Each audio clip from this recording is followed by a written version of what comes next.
Coming up on Great Lakes Now, bringing back a fish that vanished from our region nearly a century ago. So you can actually see the tiny Arctic grayling within the egg and see its eyes develop. Salt. It can make our roads safer, but it also causes problems. Road salt is one issue that is easily remedied. And a forester's take on how to love a forest. What is this amazing resource? How do we harvest it in the right way?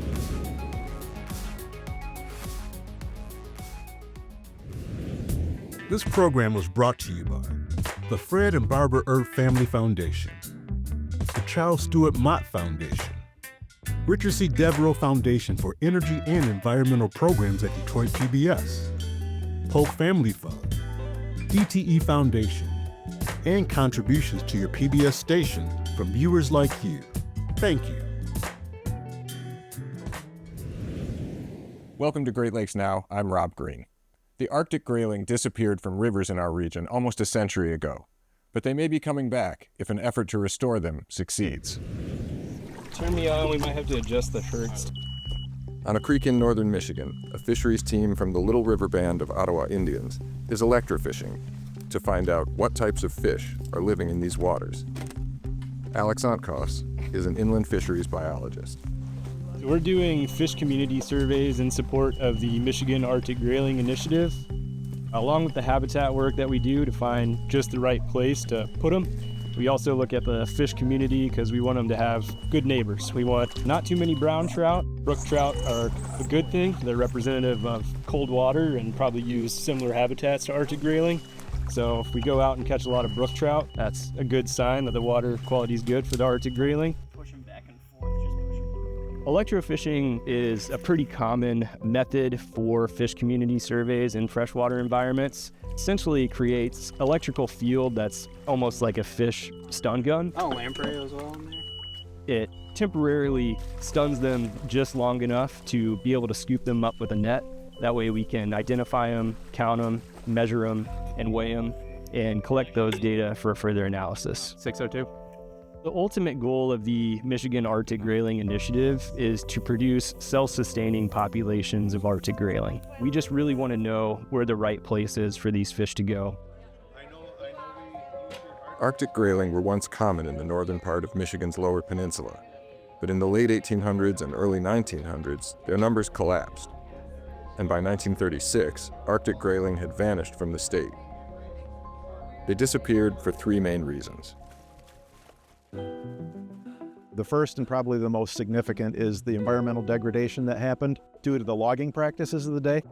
All that virgin white pine timber that was in the northern Lower Peninsula, they would cut right up to the edges of the streams, roll them down the streams, and even gouge the streams out as they floated the logs down the river. Even decades later, the damage done is still evident. We'll come across big logs like this in the rivers and streams pretty regularly. The habitat destruction associated with timber harvest was a really big thing in Michigan in the late 1800s. It's a major part of why grayling got wiped out in Michigan. The grayling were also easy to catch, and they were harvested in large numbers and sold in urban markets. And then the third reason was competition with and predation by introduced species. And that's brook trout, rainbow trout, and brown trout, with brown trout far and away being the most significant of those three. Arctic grayling have been successfully reintroduced to some rivers in Montana, so there's hope for this effort in Michigan. Tony Beck is the fish culture manager at the Michigan DNR's Marquette State Fish Hatchery. The broodstock we obtain were from the state of Alaska. We're using a process that we learned that the state of Montana was using when that successful reintroduction, so we're going to pattern our model off of what they were able to successfully do. It's a years-long process. Grayling eggs must be brought in from Alaska and reared in isolation for 18 months before they are taken to the Marquette hatchery. There, they're reared to maturity, and the mature fish are then spawned to get a new batch of fertilized eggs. And then within 13 days, we then package up those eggs and transfer those out to the tribal partners. Packaging it up was kind of exciting but nerve-wracking at the same time. We hadn't done this before. We were confident we could do it. We're excited to do it, but there's a lot on the line. Our tribal partners have also been great to work with. They've done a lot of research on the receiving streams, trying to find the best candidates of streams that we can put them in. One tribal partner in this restoration project is the Little River Band of Ottawa Indians. Frank Beaver is the band's head of natural resources.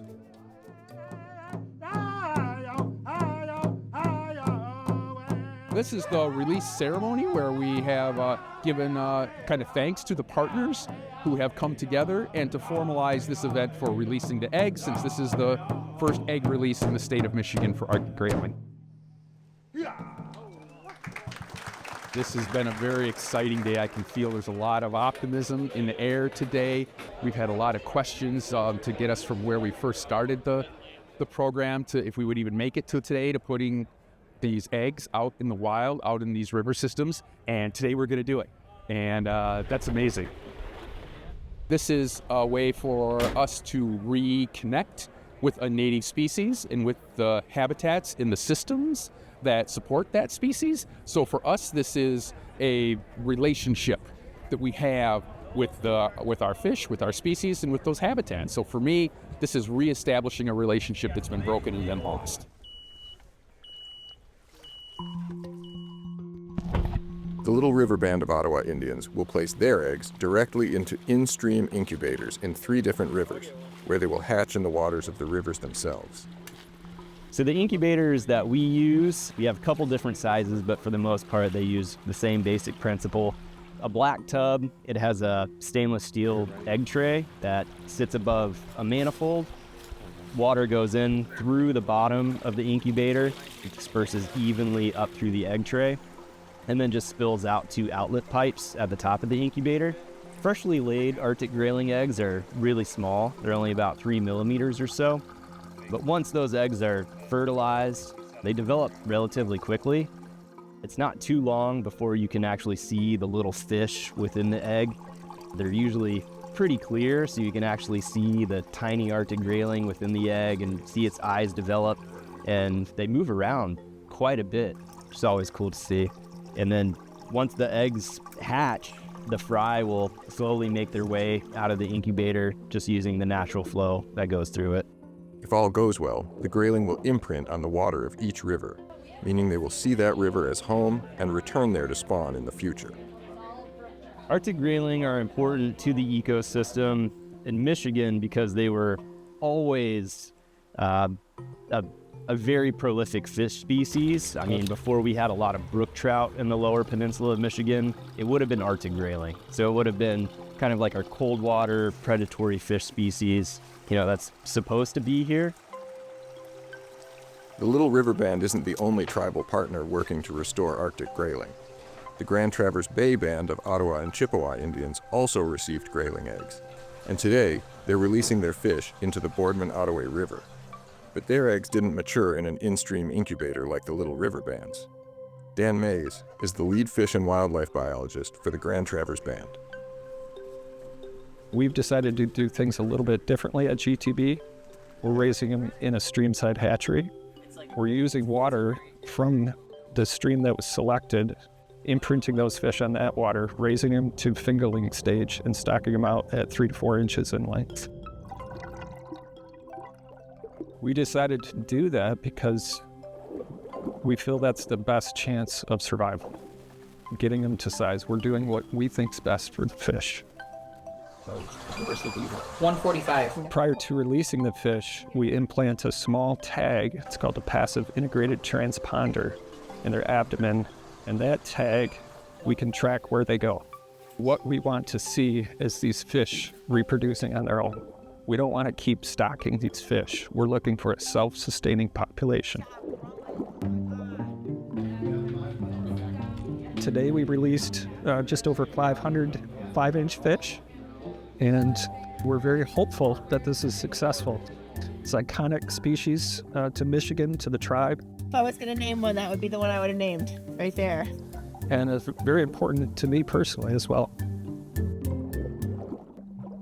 The Arctic grayling has been missing from our area for quite some years, and so it's exciting that we're getting a chance to bring this relative back to our home community, back to its home environment, and hopefully can be here for a good long while.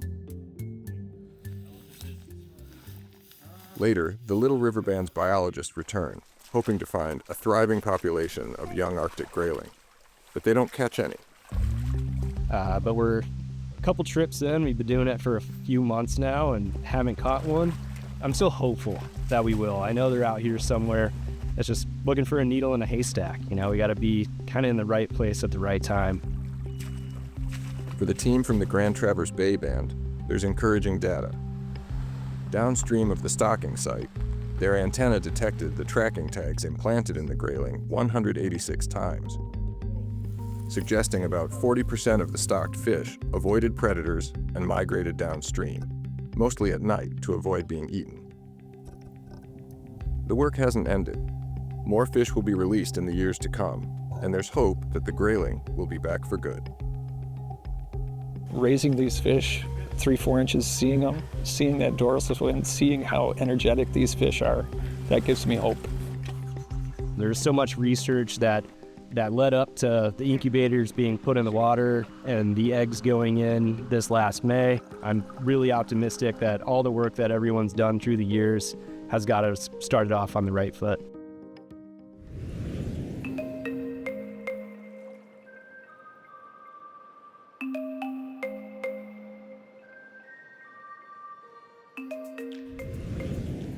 When winter hits and the roads get icy, out come the salt trucks.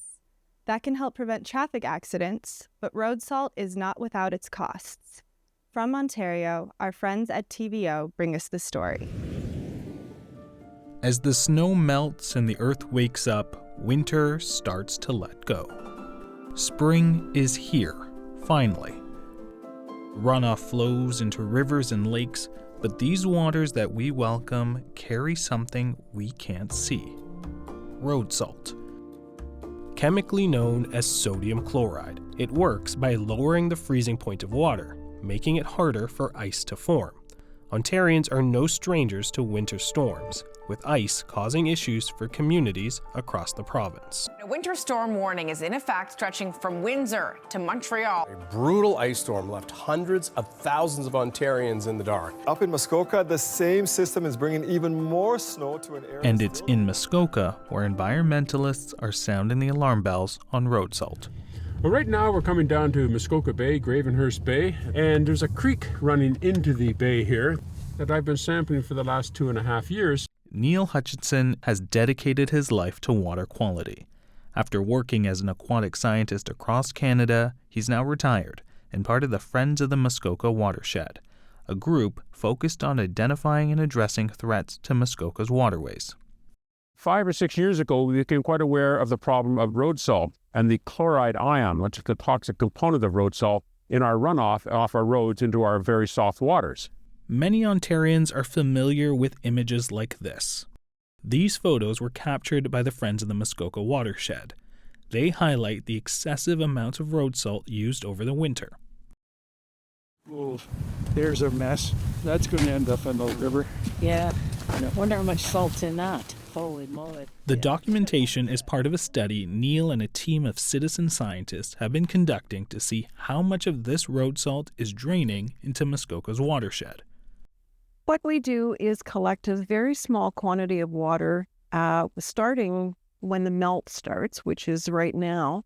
We get access to the snow and salt, which is coming off of the sidewalks, coming out of the parking lots, coming off of the roads.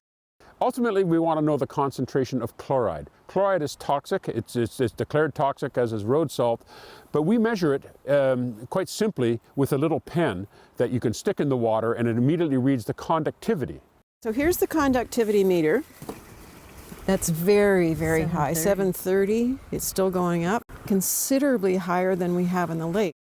Conductivity is the ability of the water to carry an electrical current, and the more ions that are dissolved in the water, the higher the conductivity, the better able it is to conduct electricity, such that distilled water would have no conductivity, whereas seawater has something like 50,000 units of conductivity. This whole area of the neighborhood has 5 different drainage areas that come down, and they all go right into Gull Lake, so there's no filtration or anything. Over the past few years, citizen scientists like Sandy Cairns and Joanne Smith have conducted over 600 measurements at 27 sites in Gravenhurst, Bracebridge, and Huntsville. They tested drains and creeks year-round that flow into large bodies of water like Lake Muskoka, Gull Lake, and Jevons Lake. According to the data, the worst salt concentrations came from 4 storm drains in Bracebridge. The findings only confirmed what Neil and his team already knew. Salt is silently saturating Muskoka's waters. The Friends of the Muskoka Watershed estimate that Lake Muskoka now holds around 30,000 tons of road salt. And it's not just in cottage country. Many Toronto area streams are getting saltier. Across Ontario, about 2.2 million tons of road salt are spread on public roads every year. In 2001, Environment Canada declared road salt to be a hazardous substance, and that required the government to set water quality objectives for it and to start paying attention to how it's managed. Gravenhurst Bay has increased by about 30 or 35-fold in chloride concentrations over the last 50 years. And that's a direct result of runoff from our activities of spreading road salt around in the watershed. The Canadian Council of Ministers of the Environment has set guidelines for how much salt freshwater ecosystems can handle before it starts harming aquatic life. But those guidelines might not work everywhere. The guidelines, which were actually determined near Toronto back in the early 2000s, came in at a level of 120 milligrams per liter. But we are far more sensitive up here because we have a different kind of bedrock, which is granite. And it's very different from the bedrock which is down near Toronto, which is limestone. And the limestone breaks down, so it's kind of buffering the solution. Whereas up here in Muskoka, we've got the granite, which is rather inert. So the zooplankton are the ones which are very, very fragile, and we're finding that they are dying at a much faster pace than they are down in the GTA, where we've got the hard water. The Friends of the Muskoka Watershed have gained a new tool in their efforts to combat excessive road salt use. Hi. How are you doing? Hi, I'm Alicia. Alicia Breckenridge is the project lead for the Salty Muskoka project. And we're starting a new program to help everybody in Muskoka reduce their excess road salt. Thanks to a federal grant from the Canadian Water Agency, they now have boots on the ground. It's estimated that about 20% of road salt used in Muskoka is applied in parking lots, driveways, and sidewalks. I'll be able to work with the community in reducing the salt use in those sites. So that means talking to people that live here, talking to small businesses, and having those conversations with winter maintenance contractors and also with store owners that can actually bring in some alternatives and collectively just raise the awareness of reducing salt in our community. One of the biggest messages she's trying to spread about road salt is that a little goes a long way. This cup holds 12 ounces of road salt, but I'm just using sand just to demonstrate that this cup will cover this entire space. Road salt is a popular choice because it's cheap and it works. Research has shown its use can significantly reduce winter-related car crashes, but it has its limitations. I think we assume that it's going to work in all temperatures, and it actually doesn't. So road salt, the effectiveness starts to wear off after like minus 10, minus 12. Road salt doesn't work on ice anymore. So you have to look at maybe using sand as traction instead. It can cause skin irritation for our furry friends and is highly corrosive to buildings.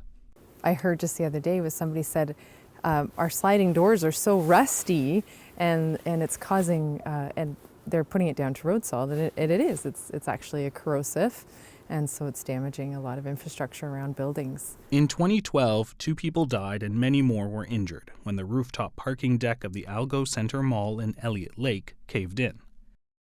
Corrosion caused by years of water and road salt was considered one of the contributing factors. A forensic study found the rusted steel supports looked like they had spent decades in seawater. The Friends of the Muskoka Watershed did get a win in 2025, the District of Muskoka passed a resolution to safely reduce its road salt use and push the province to establish a committee to advise cities and towns on how best to protect freshwater ecosystems from salt. But changing policy is just one part of the puzzle. Liability is another major challenge.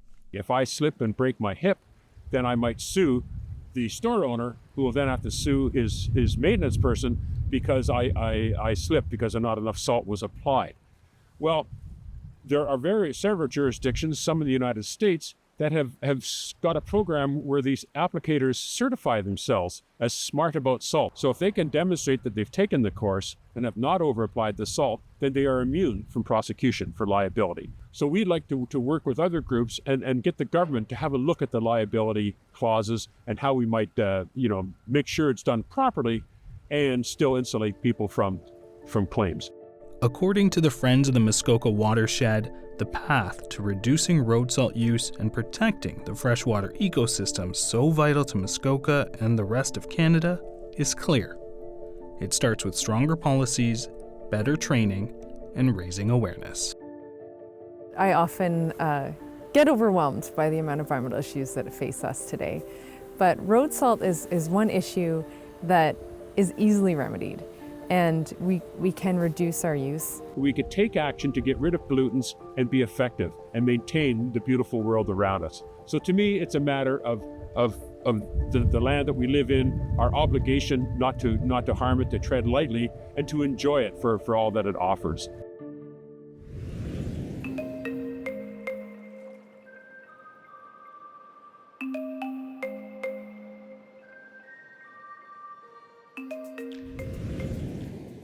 The Great Lakes region was once a major logging hub.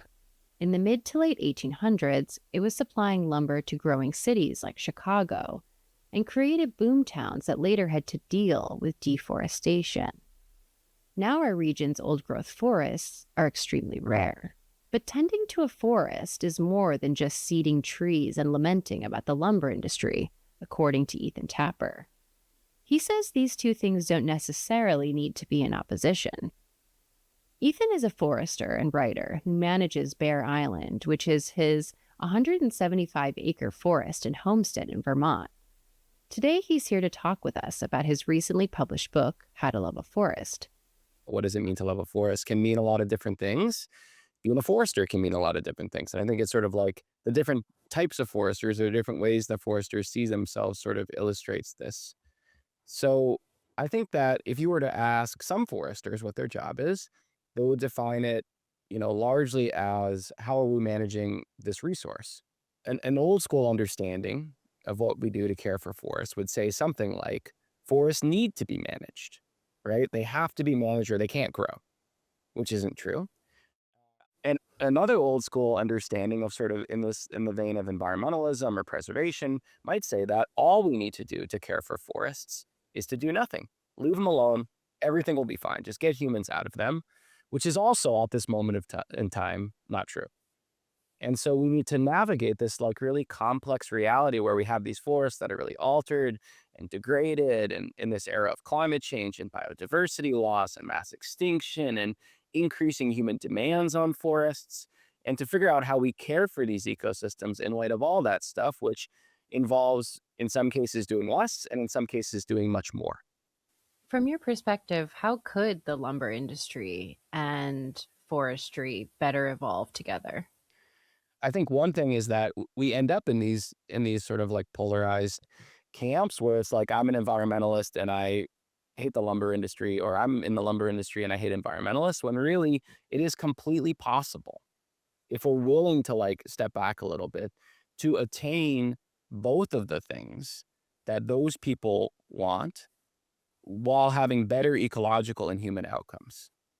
And the way that we do this is by folks who are mostly focused on the resource, timber, stepping back and starting to see the work that they do within the context of these ecosystems, that we actually can have no timber without healthy forest ecosystems, and that there are absolutely ways, maybe not to maximize that resource, but certainly to harvest wood in a way that is completely in keeping with, how we maintain healthy forest ecosystems, and even doing so while we enrich and restore forest ecosystems.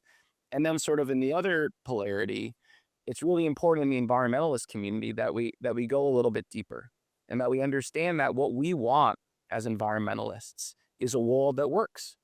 And we want people to have the resources they need to live these happy and healthy and abundant lives.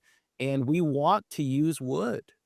We want to use wood instead of these more harmful in ecological and human senses, more harmful resources. We want to use local resources instead of these resources that are produced across the world. And then if we allow ourselves to think a little bit more deeply about it, we'll realize that wood is this like amazing resource. And the only question is, how do we harvest it in the right way? And it doesn't benefit us or anyone else or any other species on this planet for us to just have these like super polarized and really simplistic views about what we're trying to do here.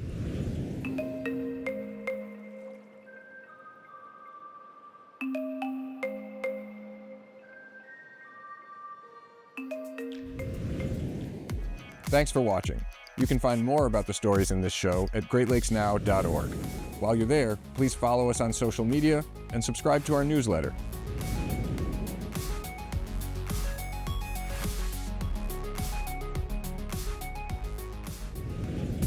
This program was brought to you by the Fred and Barbara Earp Family Foundation, the Charles Stewart Mott Foundation, Richard C. Devereaux Foundation for Energy and Environmental Programs at Detroit PBS, Polk Family Fund, DTE Foundation, and contributions to your PBS station from viewers like you. Thank you.